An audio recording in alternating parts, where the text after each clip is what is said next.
د هدایت مسیر حق د معرفت مسیر دا د هدایت مسیر حق د معرفت مسیر دا زموږ ولس ته ستر انعام دی د ژوند لاره دا د هدایت مسیر حق د معرفت مسیر دا د هدایت. محترمو اوریدونکو، ستاسو پام راوړو د الحاج مولوي محمد یاسین فهیم صاحب د رسول الله صلی الله علیه وسلم د روزنې او تربیت خپرونې ته په دې هیله چې دا خپرونې تر پای واورئ. ستوري پر اسمان د دین وردی پر جهان د دین ستوري پر اسمان د دین وردی پر جهان د دین د حق په مینا معلومیږي. بسم الله الرحمن الرحيم. الحمد لله رب العالمين حمد الشاكرين، الصلاة والسلام على سيد الأنبياء والمرسلين سيدنا ونبينا وشفيعنا ومولانا محمد وعلى آله وأصحابه الطيبين الطاهرين. قدرمن اوریدونکو د ژوند د لارې د خپرونې مینوالو، السلام علیکم ورحمة الله وبرکاته. ستاسو روغتیا او خوشحالي د پاک رب نه غواړم په دې هیله چې د صحت او عافیت جامې په تن ولرئ او خوشحالي مو په برخه وي. دا دی زه محمد یاسین فهیم د ژوند د لارې د خپرونې په وړاندې کولو کې ستاسو په خدمت کې یم. زموږ د نن ورځې د خپرونې موضوع بیا هم د محمد رسول الله صلی الله علیه وسلم د روزنې طریقې. رسول اکرم صلی الله علیه وسلم به په خپلو روزنو کې محیط او چاپیریال ته ډیر زیات ارزښت ورکوه، ځکه د انسان په فکري او علمي روزنه کې د چاپیریال لویه ونډه او لوی رول وي. که هغه د کور چاپیریال وي او که د مدرسې او یا د اوسېدو د سیمې، انسان چې په کوم چاپیریال کې اوسیږي د هغه اغیزې په غیر شعوري توګه پر هغه پرېوځي.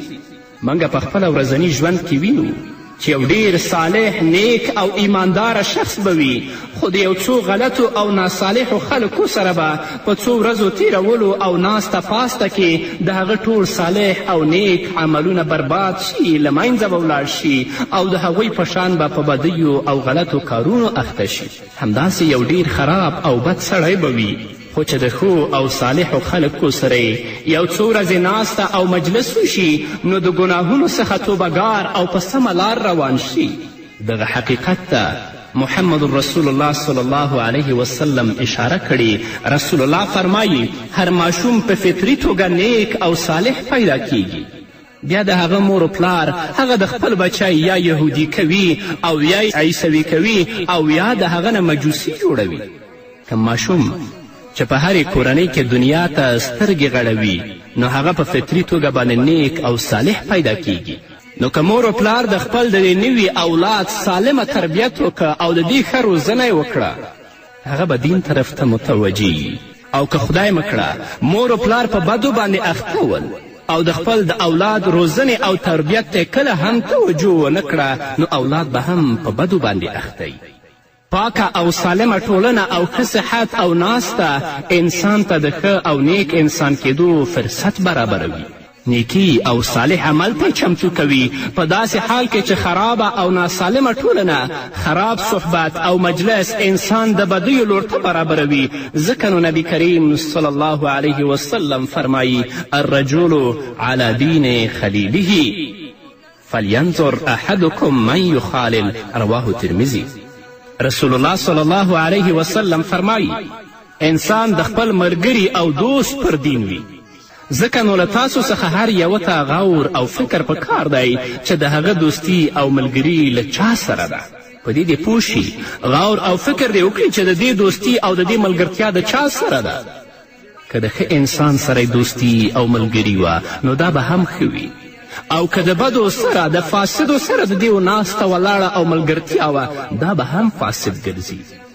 که کوم تخم په ښه ځمکه کې وشیندل شي او هغې ته مناسبه آب و هوا پر وخت سره او پارو ورکړی شي او نور ښه پاملرنه وشي نو پرته له شکه نتیجه به ښه حاصل او ښه فصل وي. اما کله چې دغه تخم ته د سمې ځمکې تر څنګ نه مناسبه آب و هوا وي او نه هم پر وخت هغې ته سر او پارو ورکړی شي، نو داسې تخم به ضرور شنډ او بې ثمره پاتې کیږي. دغه حال د انساني طبیعت او فطرت هم دی. له همدې کبله نبی کریم صلی الله علیه وسلم د خپلو اصحابو کرامو د روزنې په لړ کې د دې خبرې خاص لحاظ ساتلو چې د هغوی لپاره داسې یوه ټولنه او چاپیریال برابر او مساعد شي چیرته چې د هغوی استعدادونه په سمه او رغنیزه توګه وده وکړي.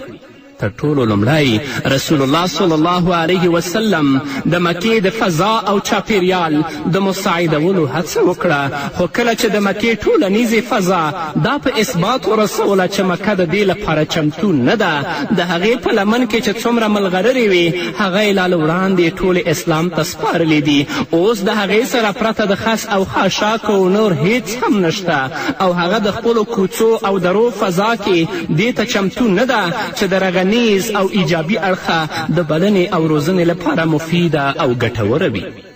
نو رسول الله صلی الله علیه وسلم حبشې ته مخ واړولو او په دې فکر او هیله خپلو صحابه و کرامو رضی الله عنهم ته د حبشې په لور د هجرت اجازه ورکړه چې د حبشې ځمکه او خاوره به د اصلاح، روزنې، بلنې او تبلیغ له نظره د مکې څخه غوره او بهتره وي.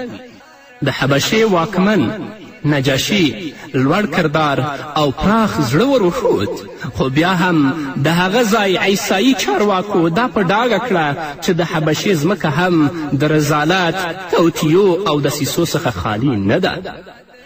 نو رسول الله صلی الله علیه وسلم د دې نه پس طایف ته مخه کړه، ولې د هغه ځای سخت زړی قیادت او مشرتابه په لومړي پړاو او مرحله کې دا ثابته کړه چې طایف د ظاهري سمسورتیا او تازگی سره سره د روحاني روزنې او تربیت لپاره مساعد نه دی.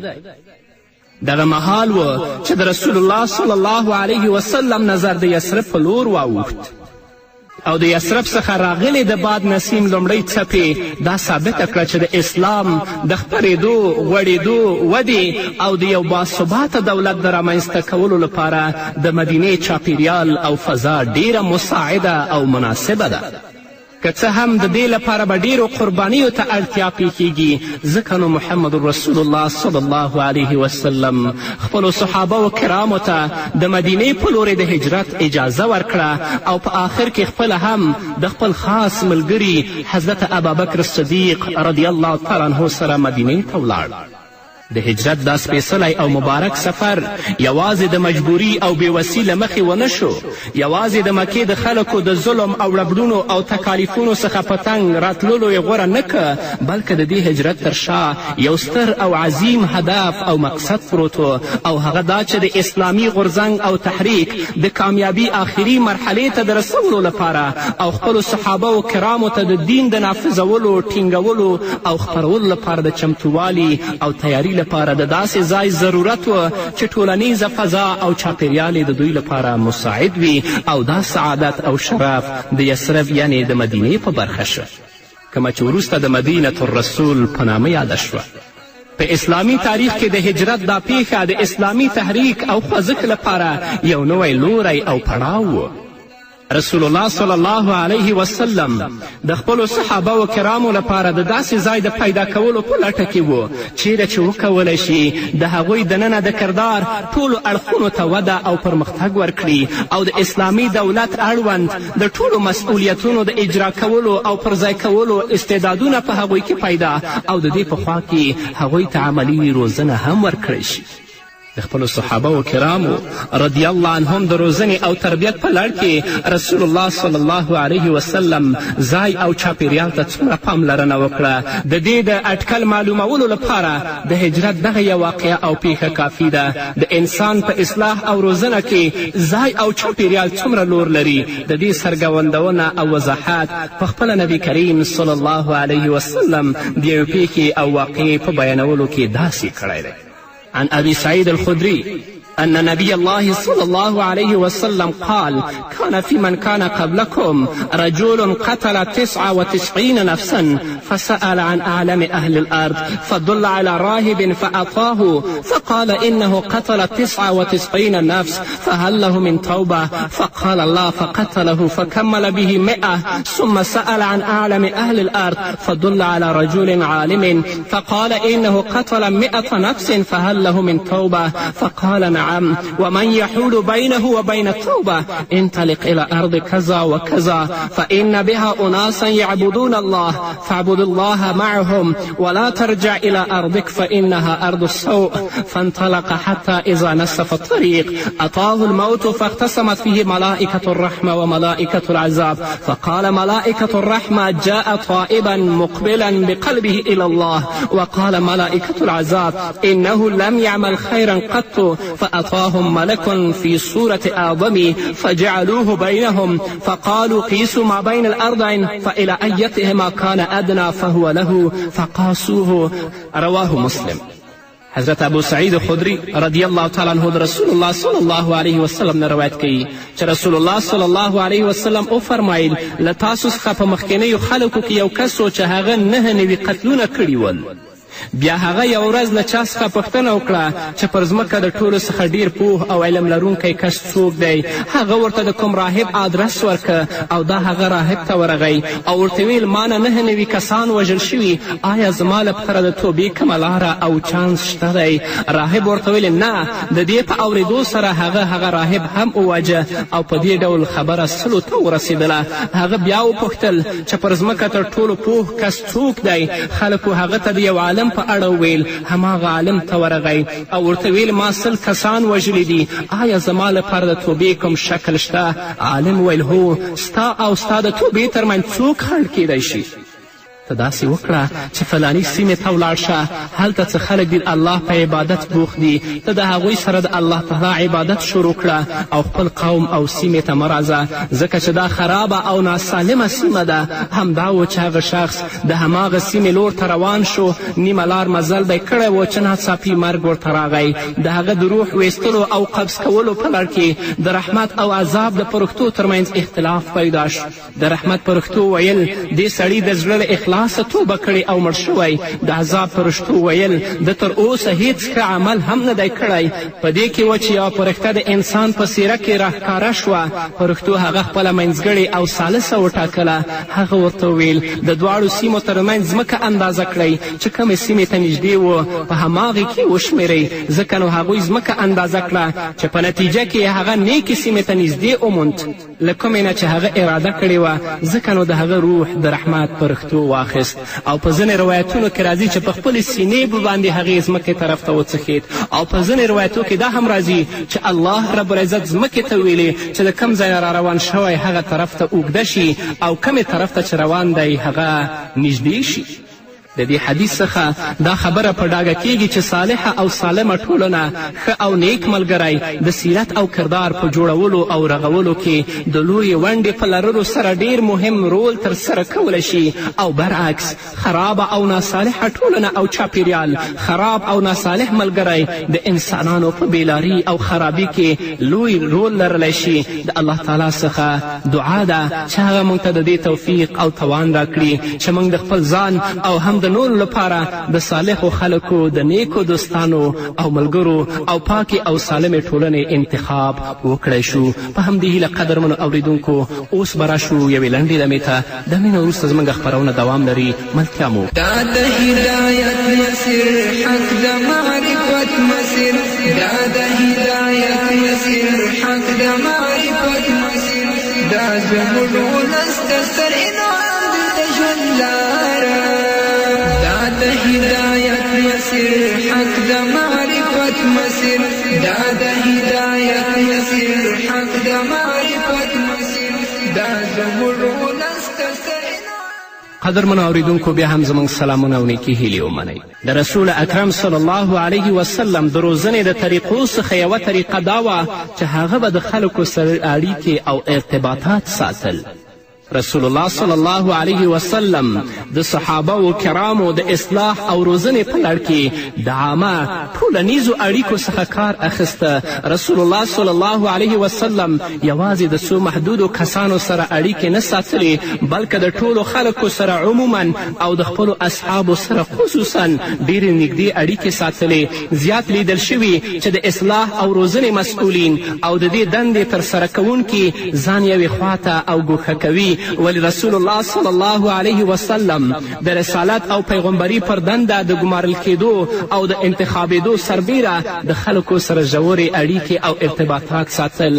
د ټولنې د خلکو سره شخصي او خصوصي اړیکې لرلې. د خلکو به چې څه کار پیښېده رسول الله به د هغو مرسته کوله، هغوی ته به ښې او ګټورې مشورې ورکولې او په همدې ډول په ټولنه کې د خپلمنځي مینې، محبت او اړیکو فضا رامنځته کړې وه چې د هرې ټولنې او معاشرې د پرمختګ، ودې او ارتقا لپاره اړینه او ضروري بلل کیږي. رسول الله صلی الله علیه وسلم به د خلکو څخه نه ګوښه کېده، بلکې د هغوی سره به یو ځای اوسېده، د هغوی سره به یو ځای ډوډۍ خوړله. د سفر پر مهال به د هغوی سره د ډوډۍ پخولو لپاره ررګي راټولول. که جومات به جوړېده نو خپله به یې هم تیږې راغونډولې او راوړلې به یې. کله چې د خندق د کېنېدلو وخت راغی نو رسول الله صلی الله علیه وسلم هم کلنګ راواخیسته او د صحابه و کرامو سره یو ځای په خندق کې کار کوه.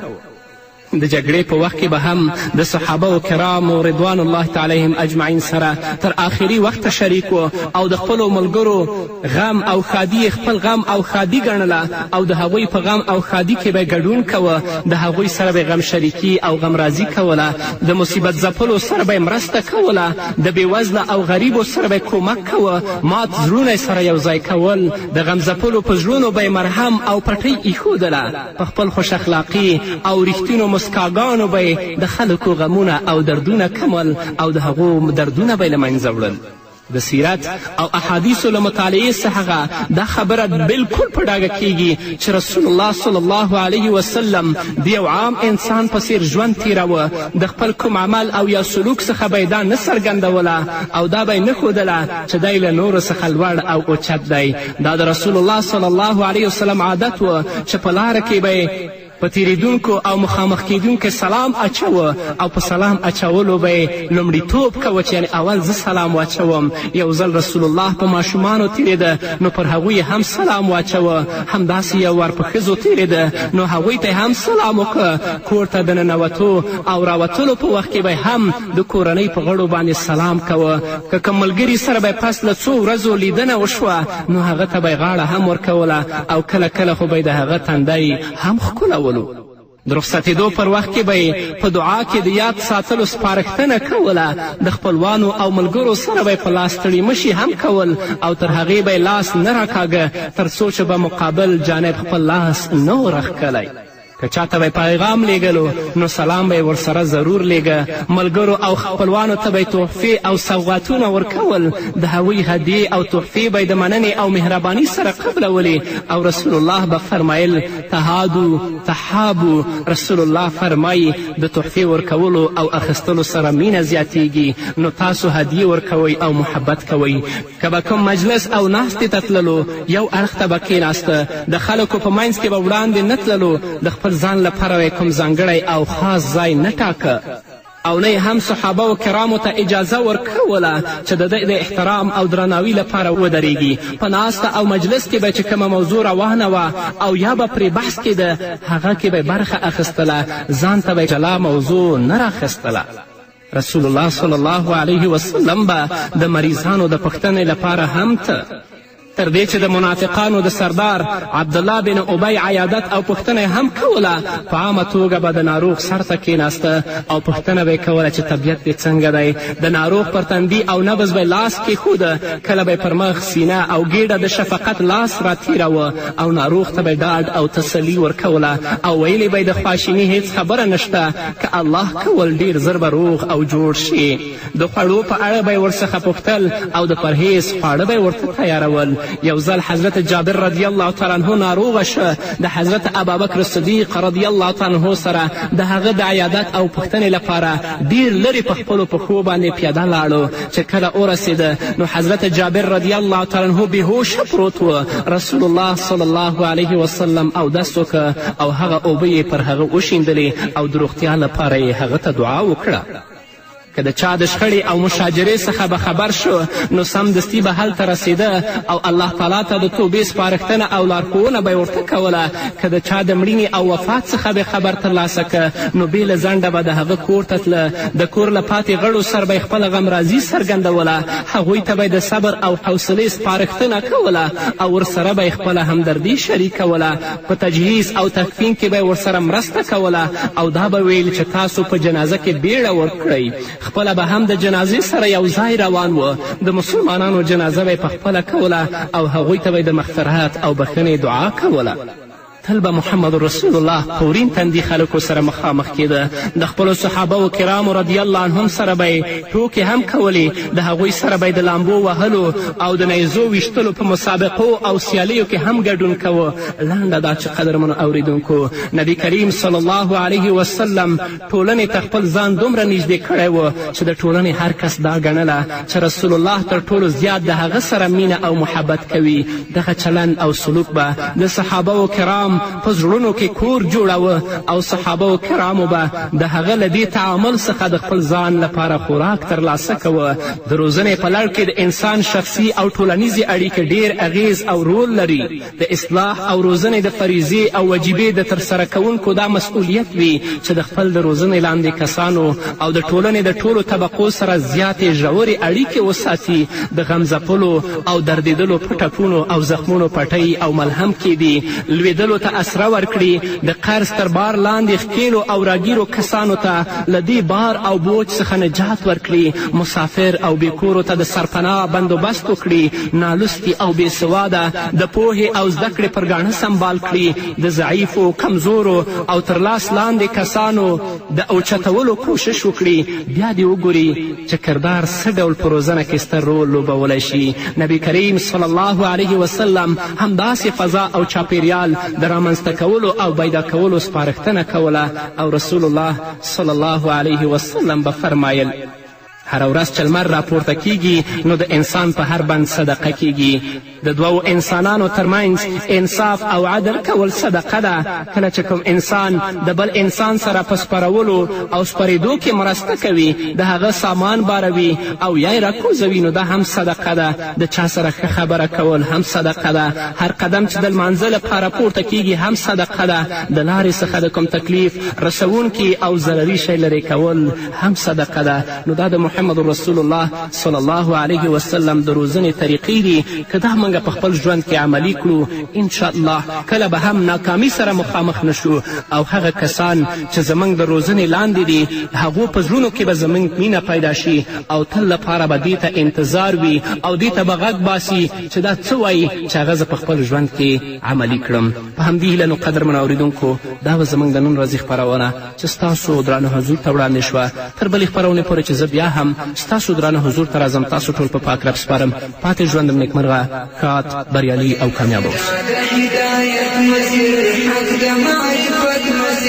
دا زموږ ولس د ستر انعام دلته ژوند لاره تل دې وي کامیابي ژوندي دي دا سرونه وي چا چې غوره کړي د اسلام دین خدمتونه وي. موږ یې په هر دم باندې ستایو په قلم باندې، موږ یې په هر دم باندې ستایو په قلم باندې، ستایو عمریه په شانو په سلواره دا د هدایت مسیر حق د